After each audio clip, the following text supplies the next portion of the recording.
આજે 75માં પ્રજાસત્તાક પર્વની વિરમગામ ખાતે ઉજવણી કરવામાં આવી હતી, જેમાં વિરમગામની શ્રી શ્રેષ્ઠ એમજે હાઈસ્કૂલ ખાતે ઉદ્યોગ તથા શ્રમ રોજગાર મંત્રી બળવંતસિંહ રાજપૂત હસ્તે ધ્વજવંદન સાથે રાષ્ટ્રીય ગીત ગાન કરીને સલામી આપવામાં આવી હતી। આ કાર્યક્રમનું આયોજન અમદાવાદ કલેક્ટરના પ્રવીણા ડીકેના માર્ગદર્શન હેઠળ કરાયું હતું, જેમાં વિવિધ કાર્યક્રમોનું આયોજન પણ કરવામાં આવ્યું હતું।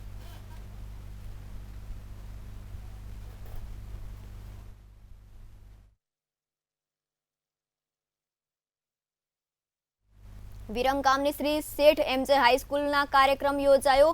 રોજગાર મંત્રી બળવંતસિંહ રાજપૂત હસ્તે ધ્વજવંદન કરવામાં આવ્યું। આ સમગ્ર ધ્વજવંદન કાર્યક્રમ વિરમગામમાં યોજાયો। અમદાવાદ કલેક્ટરના માર્ગદર્શન હેઠળ આ કાર્યક્રમનું આયોજન કરવામાં આવ્યું હતું। ધ્વજવંદનનો કાર્યક્રમ વિરમગામમાં યોજાયો હતો। દેશમાં 75માં ગણતંત્ર દિવસની ઉજવણી વિરમગામમાં કરવામાં આવી હતી। વિરમગામની શ્રી શેઠ એમજે હાઈસ્કૂલમાં આ ધ્વજવંદનનો કાર્યક્રમ કરવામાં આવ્યો હતો। રોજગાર મંત્રી બળવંતસિંહ રાજપૂતના હસ્તે આ વિરમગામમાં ધ્વજવંદનનું કાર્યક્રમ કરવામાં આવ્યું હતું। અમદાવાદ કલેક્ટરના માર્ગદર્શન હેઠળ આ ધ્વજવંદન કાર્યક્રમનું આયોજન કરવામાં આવ્યું હતું। આજ 75માં પ્રજાસત્તાક દિન નિમિત્તે વિરમગામ મુકામે એક અદ્ભુત કાર્યક્રમ રહ્યો। આ કાર્યક્રમમાં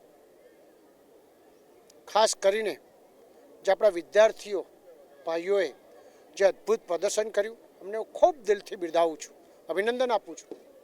સમગ્ર તાલુકા અને જિલ્લાના બધા જ અધિકારીઓ પદાધિકારીઓ ભેગા થઈને પણ એક સરસ કાર્યક્રમનું આયોજન કર્યું।